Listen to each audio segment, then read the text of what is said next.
Hello and happy Wax on Wednesdays. Today I'm going to be having some fun with underpainting and walnut ink. And this is just 4 pages or 4 pieces of oil paper from Arches. And as you can see, when you add the walnut ink, it looks and feels just like a watercolor, heavy duty watercolor paper, but it's not. It's for oil paint. And therefore it's not as absorbent. So when working with this walnut ink or an India ink, the ink just sort of wants to ball up and set right on top of that paper surface. And it can be worked in with just an old library card, or this is a popsicle stick. I also have a catalyst blade. It can be worked into the paper. You want to be careful that you don't overwork the paper and start balling it up or or tearing the paper in any way. So you don't want to work it too hard, but it can be worked in, and you can see it just rolls right off there. But with a rag, I can just drag it back on and still do some interesting marks with it. It's just some blotch techniques and working it in there with a rag. So easy tools that you have right around the studio that can be help to work this ink into the paper without wearing the paper too much. And this is just a spatula and just sort of pressing and working that paper in. And I'm just sort of playing around with it. And walnut ink is really fun. It's one of my favorite mediums because it can be watered down and diluted into a very light wash, or it can be used at its full strength and very dark, rich color. And here I'm just using this spatula just to scrape into the paper and incise some lines into that paper and give that ink some depth and some texture. So just sort of playing around with what can be done with this India ink on this type of paper is sort of a fun experiment in itself. And this is sort of just a fun underpainting. We're going to go ahead and add some cold wax and colors to this, and I could completely cover it up, or I could leave some of this ink exposed. Just depends on how I'm working with these layers. And walnut ink is another medium that is all natural, so I love working with it both with encaustic and with cold wax.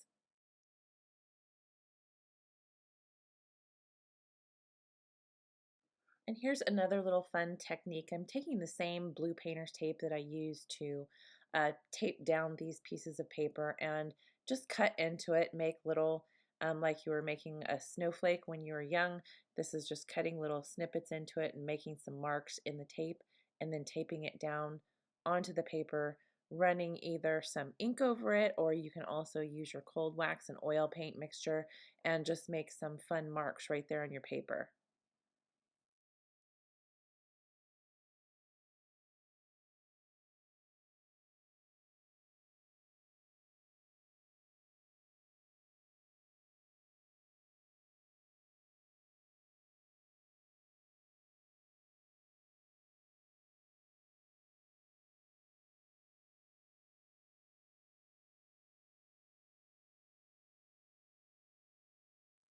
And for the paint colors, I'm using and staying with mostly shades of blue today.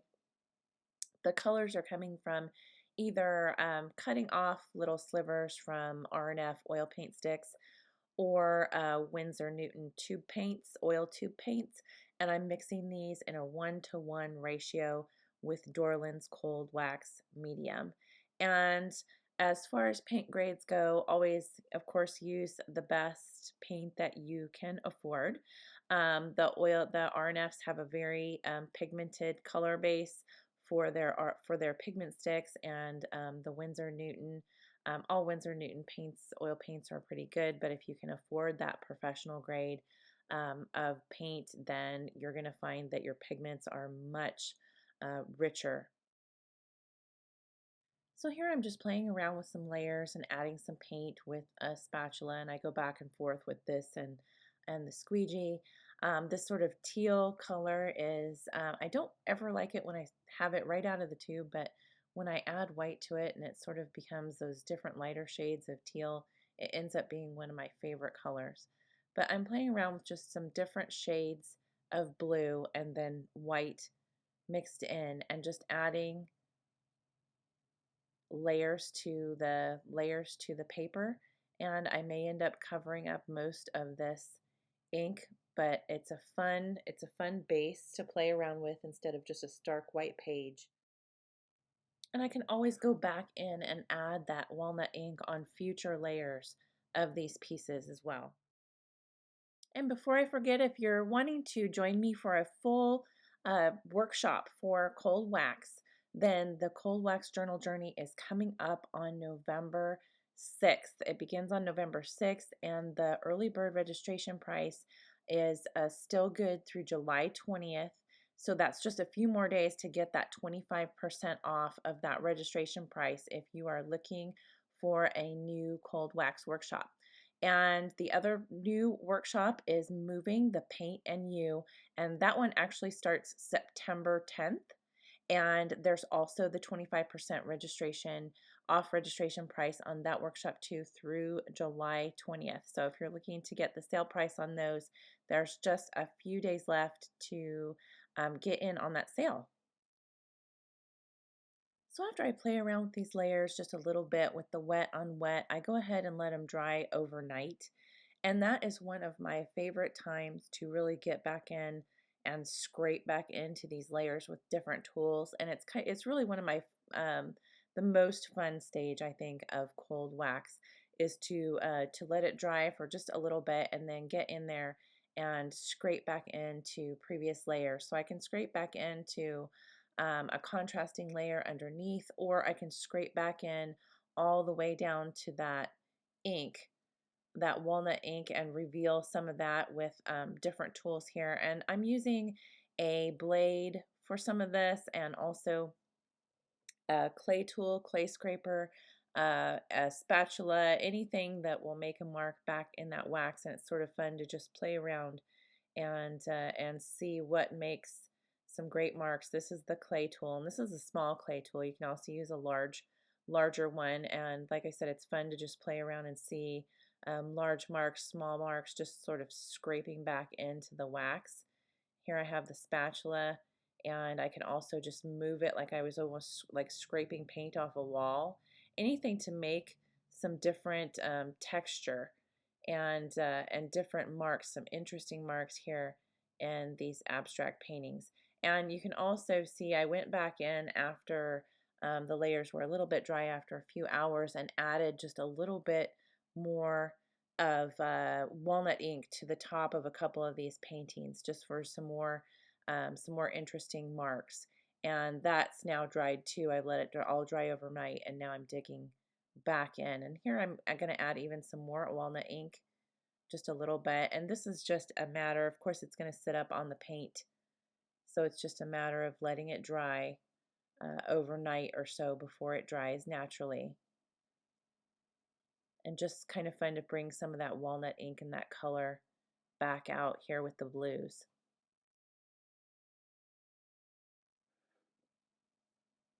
And here I'm just lightening it up a little bit. You can always, whatever you put on, you can take back off.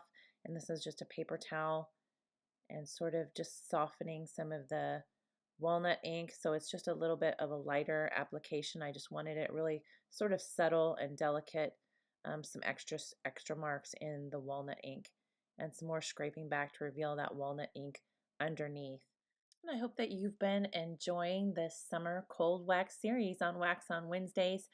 In September, we'll get back to encaustic painting again, but I think this was a super fun exploration in cold wax this summer, and I believe this is number 6 in the series, and you can see all the other cold wax on Wednesdays here on the channel, and also the other 100 videos on encaustic painting. So I hope that you will subscribe if you are not already a subscriber, and follow and join us here on Wax on Wednesdays.